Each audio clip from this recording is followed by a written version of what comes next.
네, 코로나19로 타격을 입은 우리 지역의 현장 상황 보고 오셨는데요. 취재 기자와 보다 자세한 이야기 나눠보겠습니다. 스튜디오에 이재필 기자 나와 있습니다. 네, 이재필 기자 먼저 인천 상황 짚어보죠. 인천에서 확진 판정을 받은 여성이 대구에서 거주하다가 얼마 전에 부평으로 이사를 왔다고요. 네, 맞습니다. 대구에서 살던 분이었는데 지난 17일 인천 부평으로 이사를 왔습니다. 하지만 아직 전입 신고가 이루어지지 않아서 거주지가 이제 대구로 되어 있는 상황이에요. 네. 때문에 이제 연락을 이제 대구 쪽으로 취하던 그런 상황이었는데 대구 신천지 참석 이력으로 코로나19 검사 권고를 받았고 부평보건소 선별진료소를 방문해서 검사를 받았습니다. 결과는 뭐 아시는 것처럼 이제 양성 판정을 받았는데요. 곧바로 이제 인천의료원으로 이송이 됐고요. 현재 격리된 상태로 치료를 받고 있는 그런 상황입니다. 네, 인천시가 확진자의 동선을 곧바로 발표를 했는데요. 24일에 확진자의 추가 동선이 나왔다고요? 네, 맞습니다. 지난 주말 이제 인천시가 확진자가 나오자마자 바로 이 확진자의 동선을 발표를 했습니다. 확진자가 부평 거주자인 만큼 부평역과 이제 부평시장 등 이제 부평 지역에서 부평 지역을 다녀간 것으로 확인이 됐는데요. 인천시와 부평구는 곧바로 확진자가 다녀간 지역에 대해서 긴급 방역 조치를 진행을 했습니다. 그리고 인천시가 24일 확진자가 지난 21일 부평 5동 행정복지센터와 우리은행 부평금융센터도 다녀간 것으로 확인이 됐다고 이제 추가 동선을 발표를 했는데요. 부평 5동 행정복지센터 같은 경우는 지난 22일부터 23일까지 이틀간 폐쇄된 상태로 긴급 방역 조치를 취했고요. 현재는 정상 운영 중에 있습니다. 그리고 우리은행 부평금융센터도 긴급 방역 조치를 했는데요.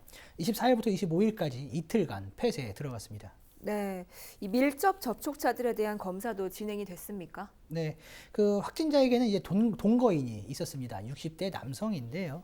검사를 진행했는데 다행히 음성 판정을 받았습니다. 예, 현재 자가격리 중에 있고요.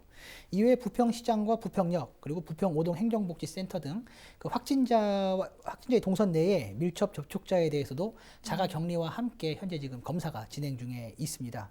그리고 우리은행 부평금융센터에서 확진자와 만난 밀접 접촉자가 이제 2명이 있는데 한 명은 현재 지금 캐나다 여행 중인 것으로 알려졌고요. 29일 입국할 예정입니다. 그리고 한 명은 부천 거주자로 부천시 보건소로 이관이 됐습니다. 그리고 이제 이와 함께 인천 지역 신천지 성도 중 10명이 유증상자로 분류가 됐는데요. 인천시 검사 결과 다행히 이들 모두 음성 판정을 받았습니다. 네, 알겠습니다. 인천의 한 대기업 연구동도 24일 하루 동안 폐쇄됐다고 하죠. 네, 연구동 직원의 이제 자녀 중 한 명이 양성 판정을 받았기 때문인데요. 예. 하지만 자녀는 대구에서 생활을 하고 있었고 양성 판정도 대구에서 받은 것으로 알려졌습니다. 해당 직원도 20일부터 대구에서 자가 격리 중에 있는 상황인데요. 해당 업체는 선제적 대응 차원에서 직원이 근무하던 연구동을 하루 폐쇄하기로 결정을 했습니다. 네, 알겠습니다. 아무쪼록 인천에서는 더는 확진자가 나오지 않기를 바라겠습니다. 그럼 부천시의 상황 살펴보죠. 부천시에서 확진자가 계속 늘고 있죠. 네, 맞습니다. 지난 주말까지 부천 지역의 확진자는 모두 5명이었습니다. 그런데 24일 확진자가 또 추가로 나왔죠. 이번 확진자 소사본동에 거주하는 30대 남성인데요. 시흥경찰서에 근무하는 경찰인 것으로 알려졌습니다. 네. 주소지가 부천으로 되어 있는 그러니까 부천 거주자인 그런 상황인데요. 지난 15일부터 17일까지 대구를 방문한 것으로 확인이 됐습니다. 그리고 앞서 이 추가 확진자에 앞서서 신천지 집회에 다녀온 부부가 확진 판정을 받았고요. 남편의 어머니가 이후 추가로 확진 판정을 받았습니다. 그리고 대구에 거주 중이었다가 부천 본가로 올라온 대학생도 확진 판정을 받았고요. 이 대학생의 어머니도 안타깝게 확진 판정을 받았습니다.